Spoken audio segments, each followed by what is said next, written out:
Class 8 के सभी student का रामराजी इंटर कॉलेज नारायणपुर पीतमपुर की ऑनलाइन वर्चुअल क्लास में स्वागत है। देखो बेटा, इससे पहले आपका फर्स्ट चैप्टर कंप्लीट हुआ है, उससे क्वेश्चन आंसर भी हो गए हैं और क्वेश्चन आंसर अभी बहुत ज़्यादा लोगों ने नहीं कॉपियाँ चेक कराई हैं, तो जिनकी छूटी हैं कॉपी वो भी अपना चेक करा लें। आज हम चलते हैं नेक्स्ट लेसन पे, अध्याय 2 पे, जिसका नाम है सूक्ष्म जीव, मित्र एवं शत्रु। देखो, नाम से इसके स्पष्ट है सूक्ष्म। सूक्ष्म मतलब छोटा। सूक्ष्म मीन्स होता है छोटा, और अगर सूक्ष्मतम कह दें तो सूक्ष्मतम मतलब सबसे छोटा। और जीव, जीव मतलब कि जिसमें जान हो, जो जिंदा हो, जो जिंदा रहने के लिए सभी प्रक्रियाएं कर सके, है ना, वो जीव है। तो सूक्ष्म जीव की हम बात करेंगे इस चैप्टर में कि वो कहाँ तक हमारे मित्र हो सकते हैं, कहाँ तक हमारे शत्रु हो सकते हैं, कितना उनसे लाभ है हमको, कितनी हानि है, कितने उपयोगी हैं, कितने अनुपयोगी हैं, इसके बारे में हम डिस्कस करेंगे। चलिए शुरू करते हैं। तो सबसे पहले तो हम ये जानेंगे कि सूक्ष्म जीव होता क्या है। सूक्ष्म जीव मतलब ऐसा जीव जिसे आप बिना किसी यंत्र की सहायता के नहीं देख सकते हैं, उन्हें सूक्ष्म जीव कहते हैं। मतलब अगर आप ऐसे चाहो डायरेक्टली उनको देखने को तो नहीं देख पाओगे।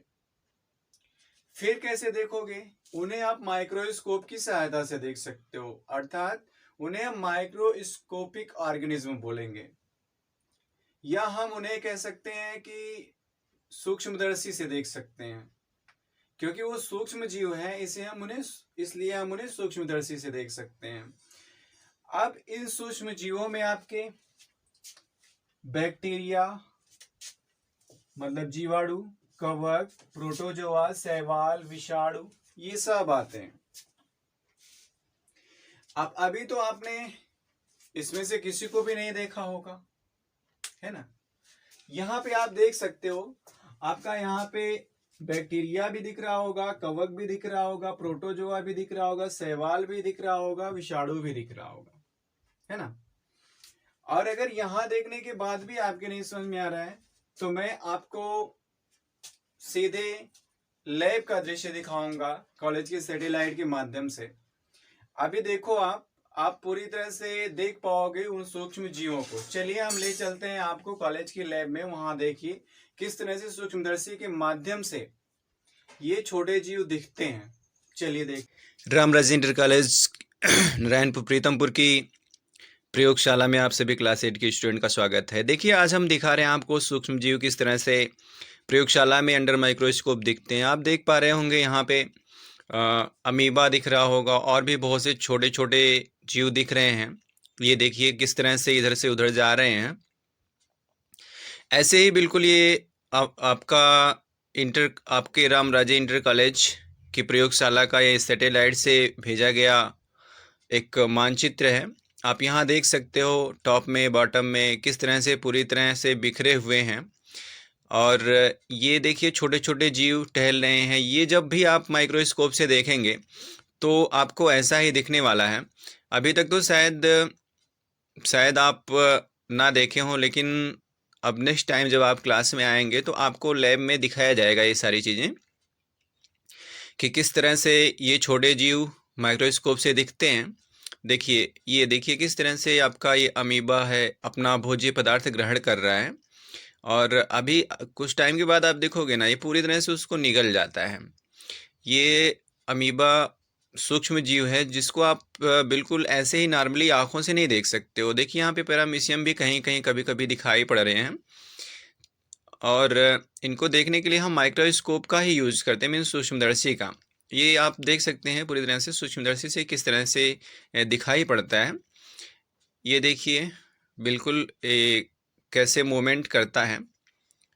ये है आपका सूक्ष्म जीव। अभी आपने अमीबा को देखा, अब हम देखिए आपको दिखा रहे हैं बैक्टीरिया। बैक्टीरिया किस तरह से डेवलप होता है। देखिए हमने क्या किया है कि इस कप में लिया है थोड़ा सा दही, और उस दही से हम इस ड्रॉपर से एक बूंद ड्रॉप निकालेंगे दही का। और ये चूँकि जो दही है इसमें हमने थोड़ा सा वाटर डाल दिया है, पानी मिला दिया है, ताकि ये बहुत ज़्यादा गाढ़ा ना रहे।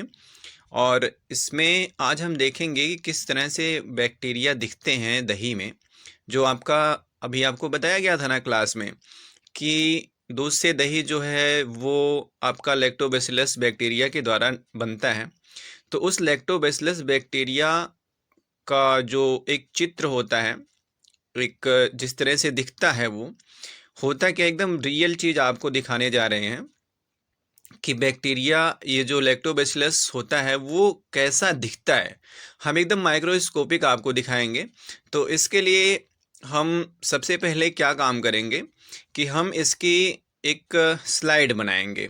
स्लाइड शायद अभी आप ना जानते हो, आपको जब लैब में ले चलेंगे तो वहाँ पे सारी चीज़ें आपको दिखाएंगे, सारी चीज़ें बताई जाएंगी।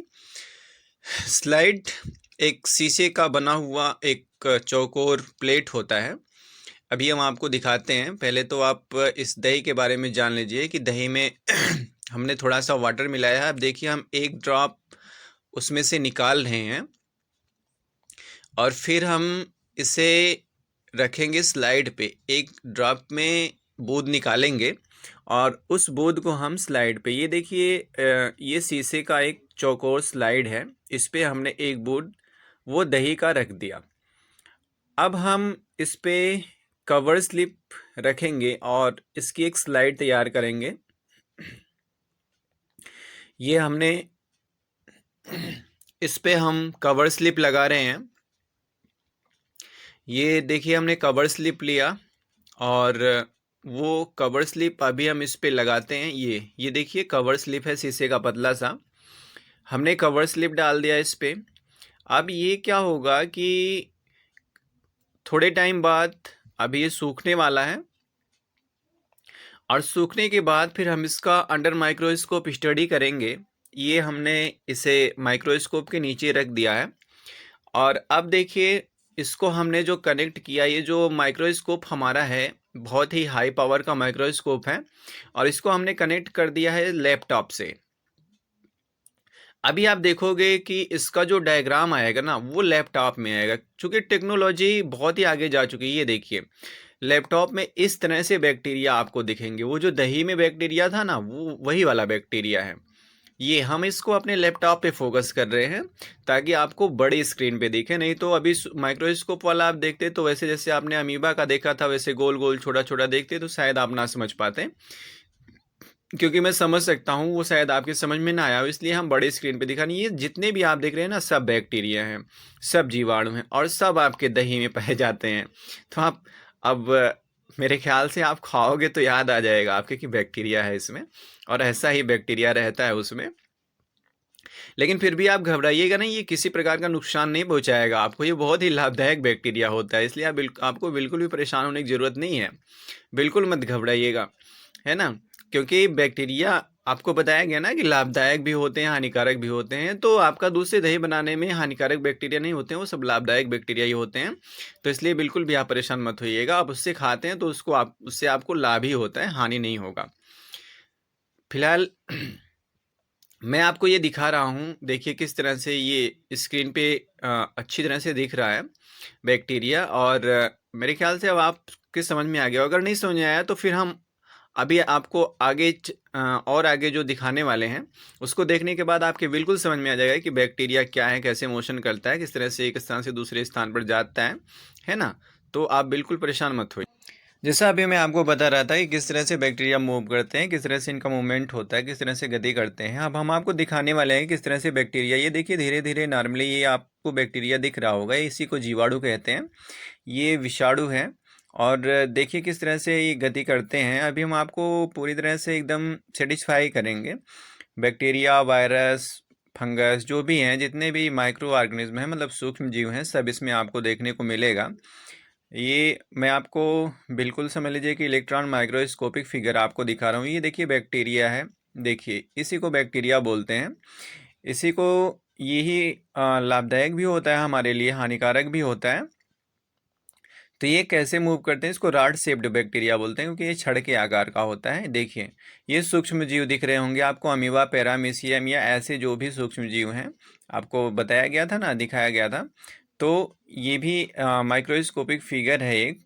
और ये देखिए बैक्टीरिया भी, वायरस भी, जो वो गोल गोल है वो वायरस है, और ये बैक्टीरिया हैं। बैक्टीरिया किस तरह से मूवमेंट करते हैं आप बिल्कुल यहाँ पे देख सकते हैं इस इलेक्ट्रॉन माइक्रोस्कोपिक डायग्राम में, या जो वहाँ से तस्वीरें आ रही हैं उसमें आप बेहतरीन ढंग से देख सकते हो। ये देखिए बहुत से सूक्ष्म जीव आपको देखने को मिल जाएंगे। देखिए हमने मैग्नीफाइंग लेंस का यूज यहाँ पे किया है, और आपको यहाँ पे बहुत छोटे छोटे स्मॉल जो है ऑर्गेनिज्म देखने को मिल रहे होंगे।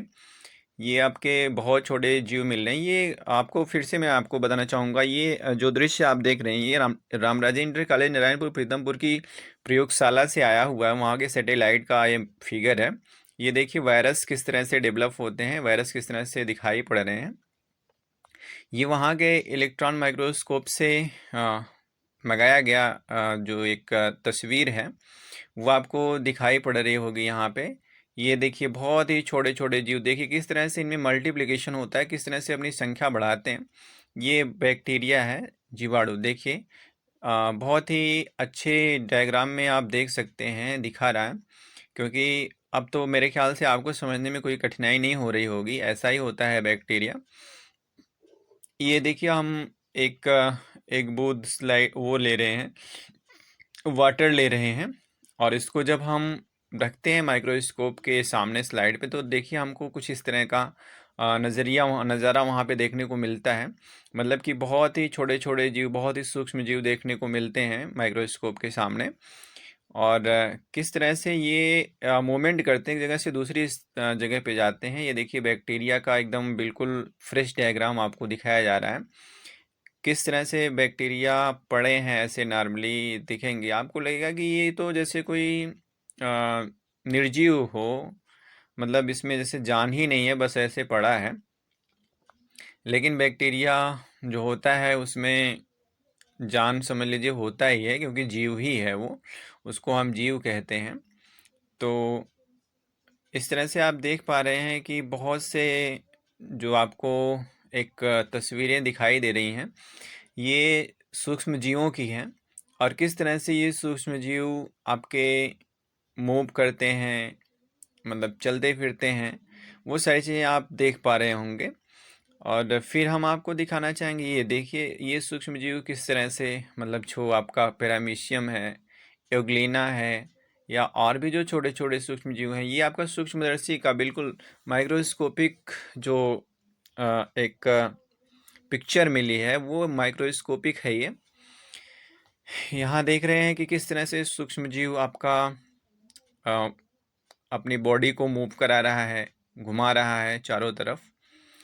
तो देख सकते हैं बिल्कुल यहाँ पे जो भी चीज़ें दिख रही हैं सब एकदम कंफर्म। ये देखिए वायरस है, विषाणु जिसे कहते हैं। वायरस किस तरह से आपकी बॉडी में इंटर करता है, ये आप देख सकते हैं किसी कोशिका में किस तरह से प्रवेश करता है, क्योंकि बहुत ही सूक्ष्म होता है ना। तो बैक्टीरिया भी बहुत छोटा है और वायरस भी बहुत छोटा है। तो इन छोटे छोटे वायरसों में जैसे बहुत ही छोटे होते हैं, तो ये कोशिका में पहुंच के वहाँ का जो एक सिस्टम होता है उसको बिगाड़ने की कोशिश करते हैं, जैसा आजकल कोरोना वायरस कर रहा है। अभी हम आपको कोरोना वायरस के बारे में भी बताएंगे, दिखाएंगे, ताकि आप थोड़ा सा जागरूक भी हो सकें उसके बारे में। और उसका जो भी अटैक करने का वो है वह भी हम दिखाएंगे। देखिए ये माइक्रोस्कोपिक है बिल्कुल, इलेक्ट्रॉन माइक्रोस्कोपिक का ये पिक्चर है जिसमें आपको बैक्टीरिया को मूव करते हुए दिखाया जा रहा है। देखिए ये सिंपल माइक्रोस्कोपिक फिगर है इसका, बैक्टीरिया का। और कैसे ये मूव करते हुए हल्के हल्के दिख रहे हैं, ये देखिए आप बिल्कुल देख सकते हैं। और आपके समझ में भी आ रहा होगा मेरे ख्याल से किस तरह से ये मूव करते हुए जा रहे हैं। ऐसा लग रहा है कि जैसे कोई बहुत ही छोटा सा तारा हो, वो अपना स्थान बदल रहा हो, एक स्थान से दूसरे स्थान को जा रहा हो, और वैसा कुछ देखने को मिलता है। देखिए आपको ये स्टेनिंग बैक्टीरिया है, मतलब इसको रंजित किया गया है ताकि आपको बिल्कुल चमकीला दिखे और आप समझ जाएं कि हाँ। तो बेटा अभी आपने देखा कि बैक्टीरिया, वायरस, प्रोटोजोआ, फंजाई सबके बारे में हमने जाना। अब हम कोरोना वायरस की बात करेंगे। देखिए कोरोना वायरस है, इसके अंदर ये जेनेटिक मटेरियल्स का अनुवांशिक पदार्थ दिखाया गया है। ऊपर इसके प्रोटीन की एक कवर होती है जो इसके प्रोटेक्टिव का काम करती है, मतलब सुरक्षात्मक आवरण बनाती है। और ये वायरस जो है ये एक तरह से कहने का मतलब है खोल में बंद होता है। आप देख सकते हो ये प्रोटीन स्पाइक्स होते हैं इसके ऊपर, और बहुत ही हानिकारक है। आजकल बड़े ज़ोरों से फैला हुआ है, इसमें आपको भी सावधानी रखने की ज़रूरत है थोड़ी सी। अब देखो ये एक्चुअल में कैसे इन्फेक्ट करता है इंसान को, मैं अभी आपको बताता हूँ। बस ये देखिए, जैसे किसी को हुआ है और उसने छींका, तो छींकने के बाद इसके जो पार्टिकल्स होते हैं वो हवा में तैरते हैं, और फिर तैरने के बाद दूसरे ने जब सांस लिया तो उसके भी अंदर चले गए, और जब अंदर चले गए तो फिर होगा क्या, ये आपके थ्रोट सेल मतलब कि गले की जो कोशिकाएं होती हैं ना, वहाँ से होता हुआ ये पहुँच जाता है आपके फेफड़ों में। और वहाँ पे जो कोशिकाएं होती हैं उनके पास रिसेप्टर होते हैं, मतलब ग्राही होते हैं जो ग्राह करते हैं, और फिर वो कोशिका के अंदर इसको ले लेते हैं। और कोशिका के अंदर लेने के बाद क्या होगा कि जब ये लिविंग होस्ट में मतलब कि सजीव में पहुंच जाता है, तो फिर यहाँ उसके न्यूक्लियस से अटैच होके और फिर अपने आप का मल्टीप्लिकेशन करता है, मतलब बहुगुणन होता है इसका। और वो उसके राइबोसोम से देखो अटैच हो करके क्या होगा कि ये पूरी तरह से अपने आप को डेवलप करने की कोशिश करेगा। मतलब कि एक वायरस से 2 वायरस, 4 वायरस, 10 वायरस, 20 वायरस, आप देख रहे हो यहाँ पे किस तरह से उन राइबोसोमों के रिसेप्टर्स से ये अटैच होकर अपने आप का द्विगुणन करना शुरू करता है, और फिर बहुत ज़्यादा मात्रा में ये तैयार हो जाते हैं। देखिए बिल्कुल, ये देखिए किस तरह से वो वायरस कोशिका से बाहर निकलकर फिर उसके बाद फिर निमोनिया के सिम्टम्स जाहिर करता है, मतलब निमोनिया के लक्षण दिखाई पड़ने लगते हैं। ये देखिए फेफड़ों में वो जब पहुंचता है ना, जैसे फेफड़े हमारे क्या करते हैं, सांस लेते हैं तो फेफड़े फूलते हैं, और फिर जब छोड़ते हैं तो सिकुड़ते हैं। अब ये देखो ब्रोंकाइस में होती है, और ब्रेंक्यूल होते हैं। ये ब्रेंक्यूल है मतलब जो पतली पतली नलियां हैं, और फिर ये एलोविलाई है। एलोविलाई क्या होता है कि सबसे इम्पोर्टेंट चीज़ यही है, और इसी को इन्फेक्ट करने का काम करता है कोरोना वायरस। देखिए ये जब सांस अंदर जाती है फूलता है, जब बाहर निकालते हैं सिकुड़ता है। ये आप देख सकते हो यहाँ पे मूवमेंट। और कैपिलरी है, मतलब उसके पास जो है ब्लड की पतली पतली कोशिकाएं होती हैं जो ऑक्सीजन हीमोग्लोबिन से जोड़ती हैं। देखिए ऑक्सीजन निकल रहा है, कार्बन डाइऑक्साइड सॉरी ऑक्सीजन ले रहे हैं, कार्बन डाइऑक्साइड बाहर निकाल रहे हैं। आप यहाँ पे देख सकते हैं कार्बन डाइऑक्साइड गैस बाहर निकलती हुई। और फेफड़े जो है हमारे वो कैसे फैलते सिकुड़ते हैं ये भी आप देख सकते हो यहाँ पे। अब होगा क्या है कि ये देखो कुछ रिसेप्टर्स होते हैं आपके उस सही रिसेप्टर्स नहीं, जिसे एलोविलाई कहते हैं। ये देखिए ऐसे इनका मूवमेंट होता है, और ये जो आप देख रहे हैं ये एंटीबॉडीज हैं आपके शरीर के जो रोगों से लड़ने में मदद करती हैं। ये देखिए जो हानिकारक बैक्टीरिया या वायरस होते हैं ना, देखो कैसे पकड़ पकड़ के ये खुद में डाइजेस्ट कर रहे हैं उनको, मतलब उनका पाचन कर लेते हैं, ख़त्म कर लेती हैं। तो जब इम्यून सिस्टम की कमी होती है ना, तो ये वायरस जब अटैक करता है उसमें देखो एलोविलाई में, तो क्या होता है कि देखो लिक्विड बन जाता है एलोविलाई में। और जब लिक्विड बन जाएगा तो ऐसी कंडीशन में क्या होगा कि पूरी तरह से जो आप एयर ले रहे थे ना अपनी बॉडी में, आपके फेफड़े में जा रहा था, लेकिन अब क्या होगा कि वो आपके फेफड़े में पहुंच नहीं पाएगा, और आपको सांस भी लेने में कठिनाई होगी। फिर आपके पेन भी हो सकता है सीने में, फीवर भी हो सकता है, कन्फ्यूजन होगा, सिर में दर्द होगा, मसल्स में पेन होगा, यहाँ तक कि मूर्छा भी हो सकती है। तो ऐसी कंडीशन में वेंटिलेटर का इस्तेमाल किया जाता है। तो इससे सावधानी बरतने के लिए आप हाथ बराबर धुलते